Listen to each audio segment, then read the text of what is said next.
My name is Cameron, and my older sister Lily was the star that shadowed me as a child.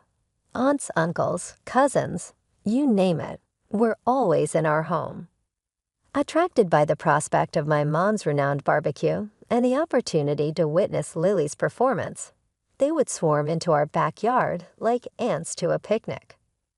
With its well-kept lawn and large oak trees serving as the ideal background, our backyard resembled a theater. While Mom hurried around making sure everyone had a drink, Dad would light the grill and fill the air with the aroma of sizzling meat and charcoal. "Lily, sweetie." Aunt Marge's voice would break through the noise as she called out, "Why don't you give us a little song?" All eyes would suddenly go to my sister.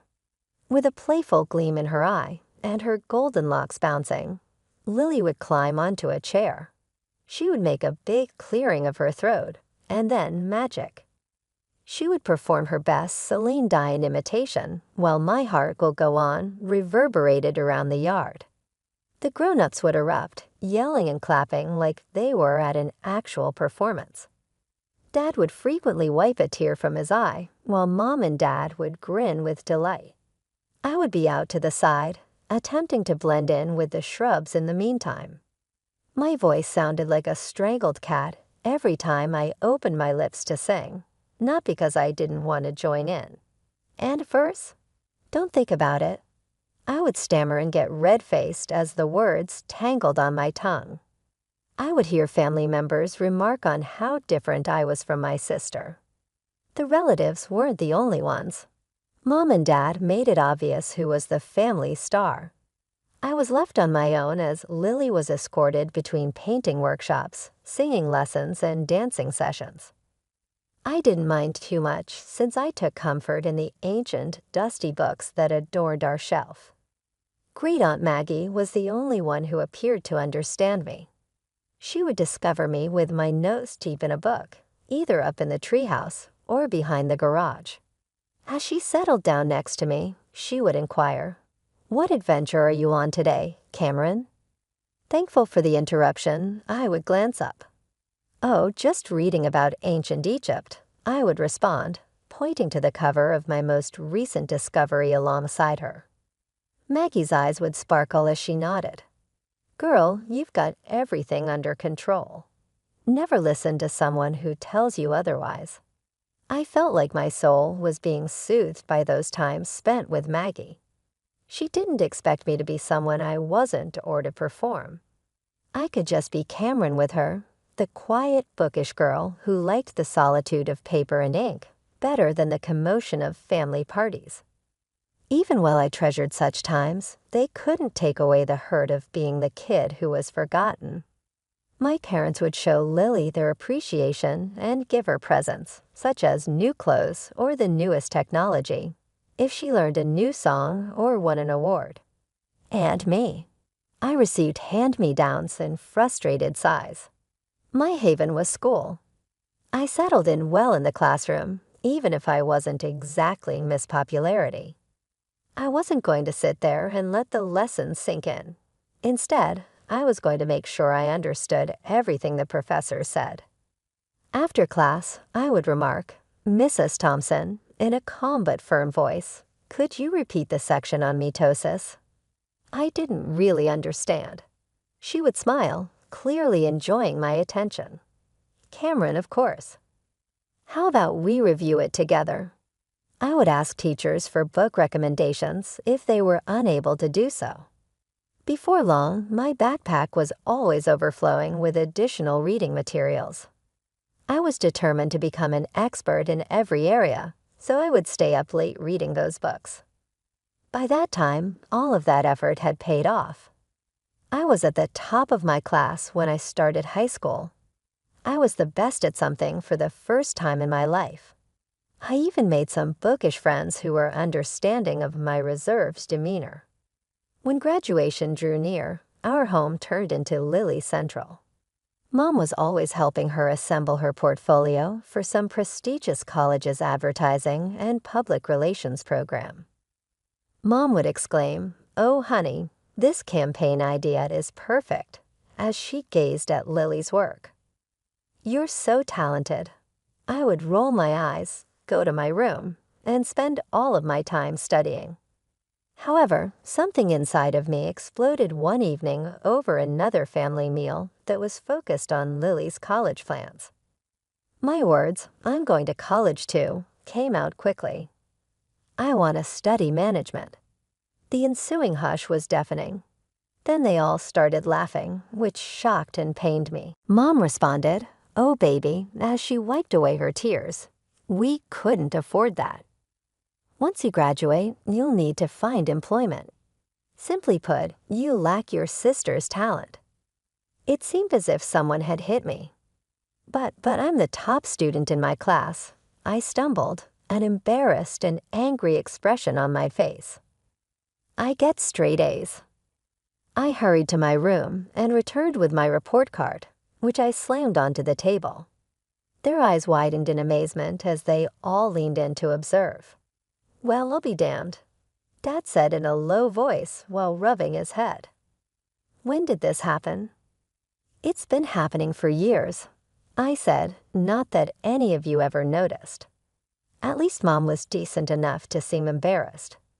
She started to say, "Cameron, we had no idea," when Dad interrupted. "See, it makes no difference. Lily's schooling has used up all of our savings. Cameron, there's nothing left for you."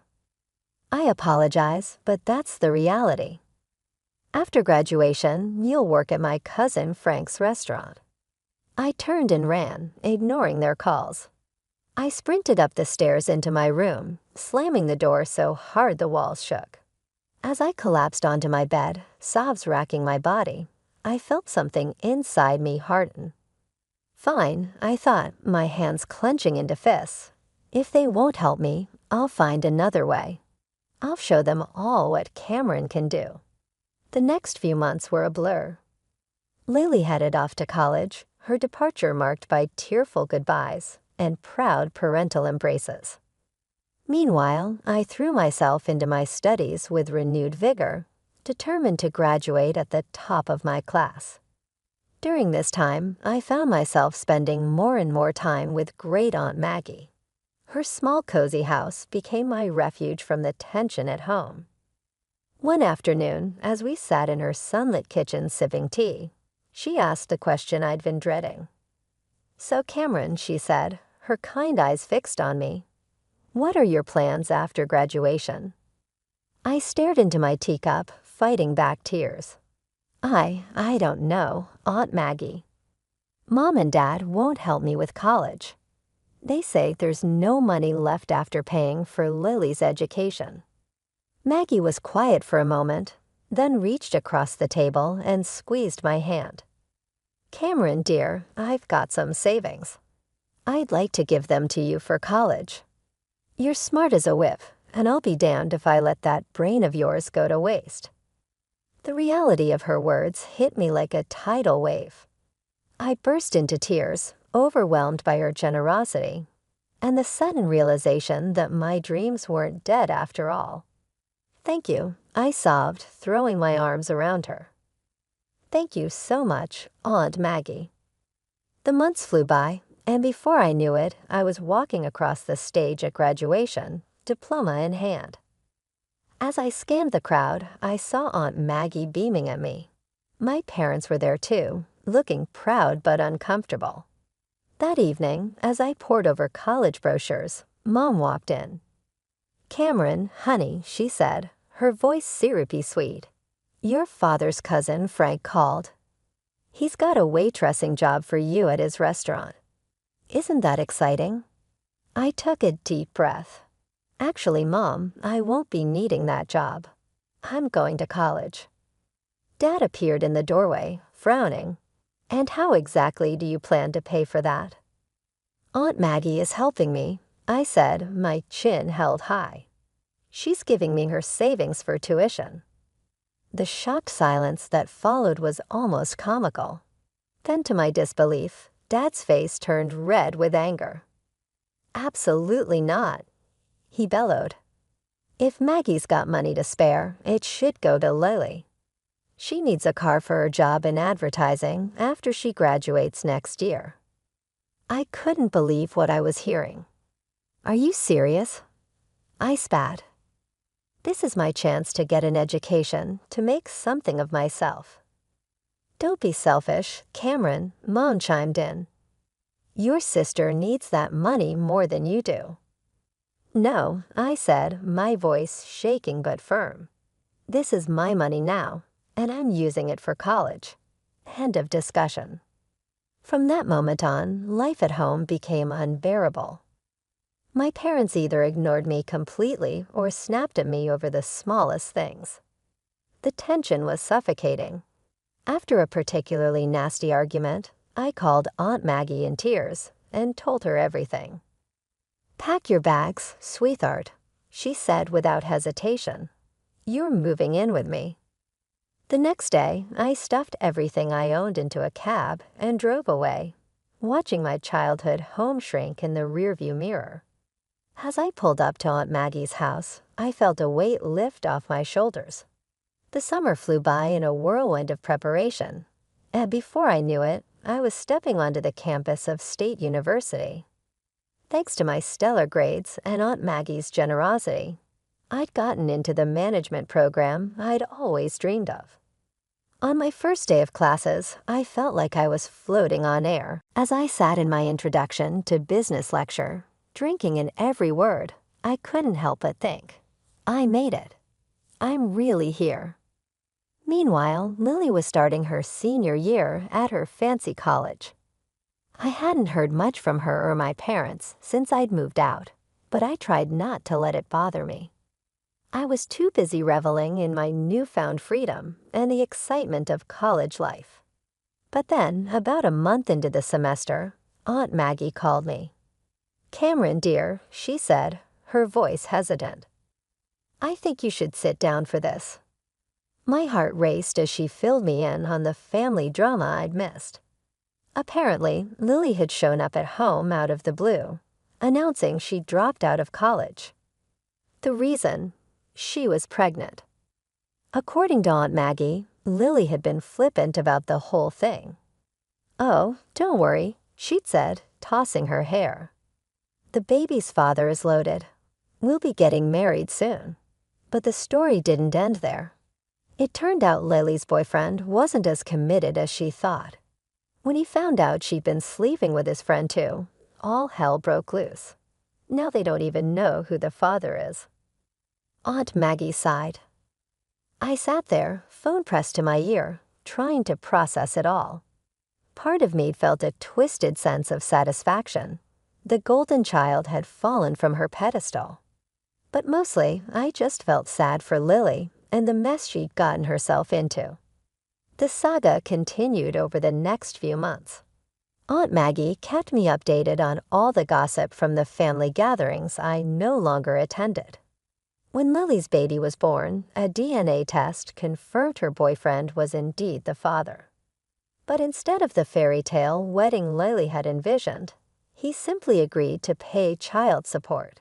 The final blow came when Lily, desperate for work, took a job as a waitress at Uncle Frank's restaurant, the very job my parents had tried to foist on me.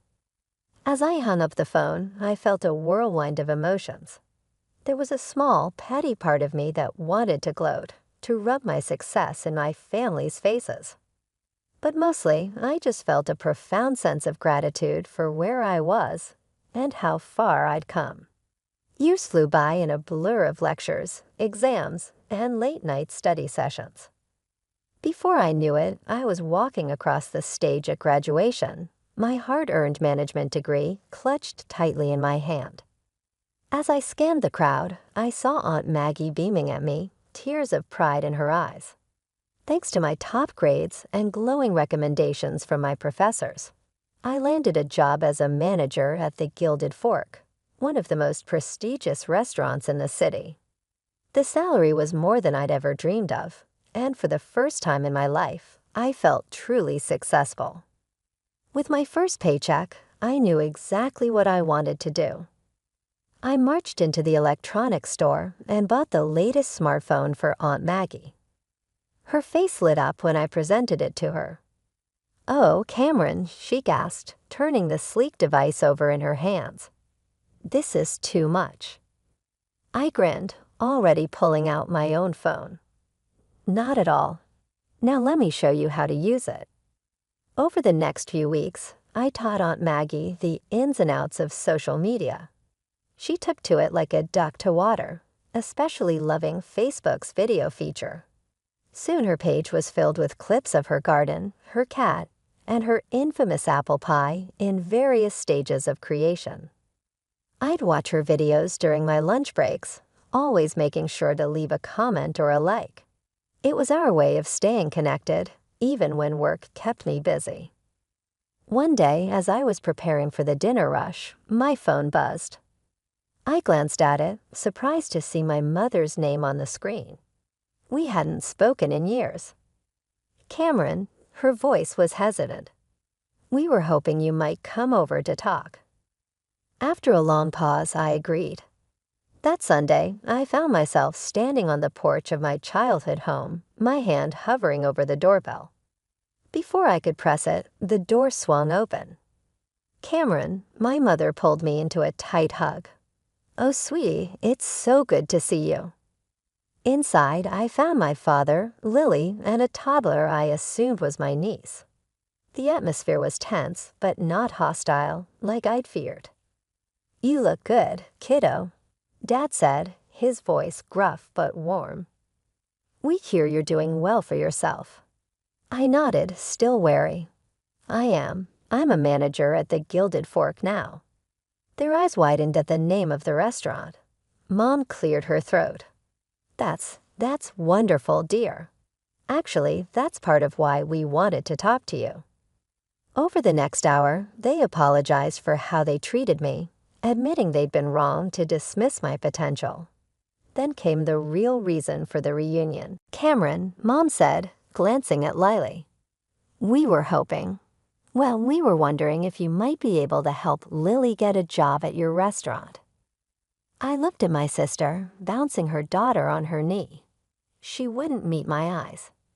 "I'll see what I can do," I said finally. "No promises, but I'll ask." True to my word, I spoke to Mr. Reeves, the restaurant owner, about Lily. To my surprise, he agreed to give her a shot as an administrator. Lily started the following week. I watched her closely, half expecting her to fail or cause drama. But to my shock, she excelled. She was punctual, efficient, and the customers loved her charm. As the weeks passed, I found myself relaxing around her. We weren't best friends by any means, but we developed a cordial working relationship. Just when I thought I had everything figured out, the universe decided to throw me another curveball, this time a positive one. Mr. Reeves called me into his office one day. My heart raced, wondering if I'd done something wrong. Instead, he grinned at me and said, "Cameron, how would you like to help me expand the business?" Before I knew it, I was overseeing the opening of not one, but 3 new restaurants. My days became a whirlwind of staff meetings, menu tastings, and number crunching. It was exhausting, exhilarating, and everything I'd ever dreamed of. The promotion came with a significant pay bump, and suddenly I found myself with more money than I knew what to do with. That's when the calls from my parents started. At first, it was just small things. "The roof is leaking," Mom would say, her voice hesitant. "We were wondering if you might be able to help out a little." I was surprised at how good it felt to say yes, to be able to solve their problems with a simple transfer of funds. It started with the roof, then it was a new water heater, and before long, I was funding a complete home renovation. As their financial situation improved, thanks to my monthly allowance, the infamous family parties started up again. But this time, when I attended, things were different. "Have you heard about Cameron's latest project?" Mom would gush to the relatives. "She's opening a new restaurant downtown. We're so proud of her." I'd catch Lily's eye across the room, and she'd give me a small smile. She was doing well too, having been promoted to head administrator at the Gilded Fork. My girls, Dad would say, an arm around each of us, both of them making their old man proud. Part of me wanted to be bitter, to remind them of how they treated me before. But a larger part reveled in the warmth of their approval, something I'd craved for so long. As I drove home that night, I felt a sense of contentment wash over me. Finally, after all these years, I had what I'd always wanted: success in my career and the love and appreciation of my family. I was the golden child now, but better than that, I was my own woman, standing on my own 2 feet.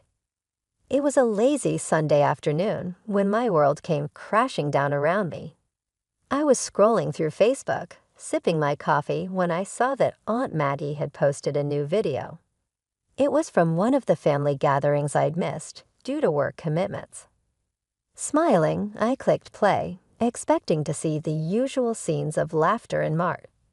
What I saw instead made my blood run cold. There, in living color, were my parents, their faces flushed with alcohol and self-righteousness. Mom was gesticulating wildly, her voice slurred but unmistakable.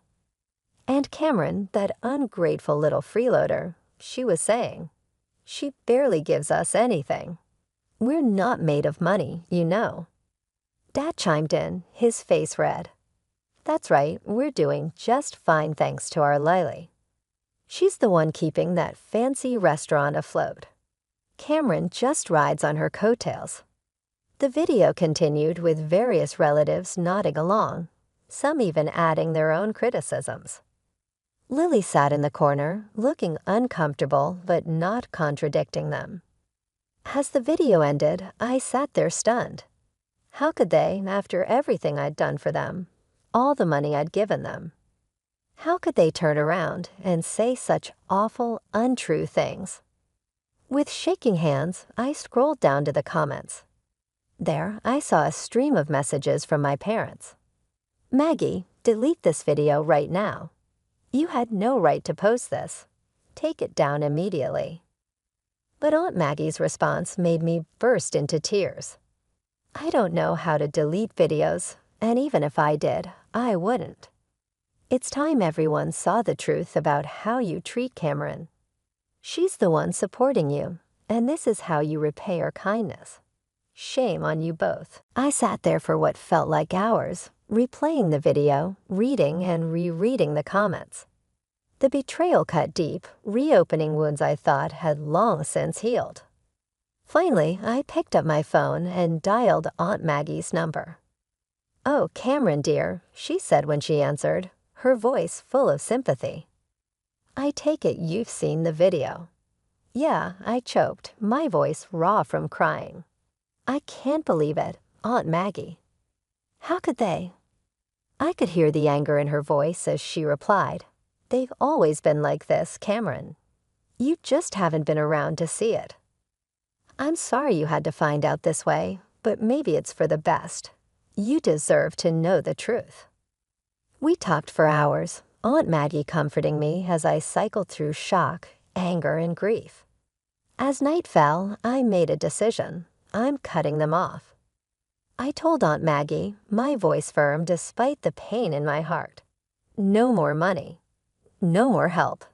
They made their bed, now they can lie in it. The days following the video revelation were some of the hardest of my life. My phone buzzed constantly with messages and calls from my parents, but I couldn't bring myself to answer. Their words, so cruel and untrue, played on a loop in my mind. Finally, after a week of silence, I sent them a brief, cold text. "I've seen the video. I know what you really think of me. Don't contact me again. The money stops now." Their responses came flooding in immediately. At first, they were apologetic. "Cameron, sweetie, we're so sorry. We didn't mean any of it. Please forgive us." But as the days passed and I maintained my silence, their tune changed. "We're your parents, you owe us." Each message twisted the knife deeper, but I stood firm. I'd given them chance after chance, and they'd thrown it all back in my face. It was time to break the cycle. Lily, surprisingly, stayed out of it. At work, she was the model employee, efficient and professional. If she harbored any resentment over the loss of our parents' financial support, she didn't show it. Our interactions remained cordial but distant. "I'm not taking sides," she told me one day after a staff meeting. "It's between you and them." I nodded, appreciating her neutrality, even if part of me wished she'd stand up for me. But I understood. She had her own child to think of now. As the weeks turned into months, I found myself leaning heavily on Aunt Maggie. Our Sunday video calls became the highlight of my week. She'd regale me with stories from her garden or her latest baking adventure, providing a much-needed dose of normalcy in the chaos my life had become. She would tell me, "You're doing the right thing, Cameron," whenever I started to have second thoughts. "Don't let them manipulate you anymore." Other family members started contacting me as well, which surprised me. I received a passionate note from my cousin Sarah, who had always been nice to me during family get-togethers. I watched the video. "Cameron, I want you to know how wonderful you are. You are an inspiration because of what you have accomplished and how you have benefited everyone. Nobody should be able to convince you differently." Dad's brother, Uncle Bob, contacted me unexpectedly. "I have seen you mature into this amazing woman, kid. If your parents are unable to see your uniqueness, they are idiots. Your family is on your side. Keep it in mind." My wounded heart felt like it was being soothed by these encouraging remarks. I came to see that although I had lost my parents, I had acquired a family that valued me for who I really was. Mr. Reeves invited me into his office as the year came to an end. I entered anxious, wondering if my performance at work had been impacted in any way by the home drama. Rather, he grinned widely and declared, "Next year, Cameron, I'm retiring. I want you to become the restaurant group's new CEO." I was stunned into stillness as I stood there. "Are you sure?" I stammered out at the end. His eyes were sparkling as he nodded. "Never in my life have I been more certain of anything. Cameron, you've earned this. This business has thrived because of you. It's time for you to take charge." I came to a deep realization as I left his office, my mind aflutter with possibilities. The young girl who had been disregarded and undervalued had developed into a lady who had exceeded everyone's expectations, even her own.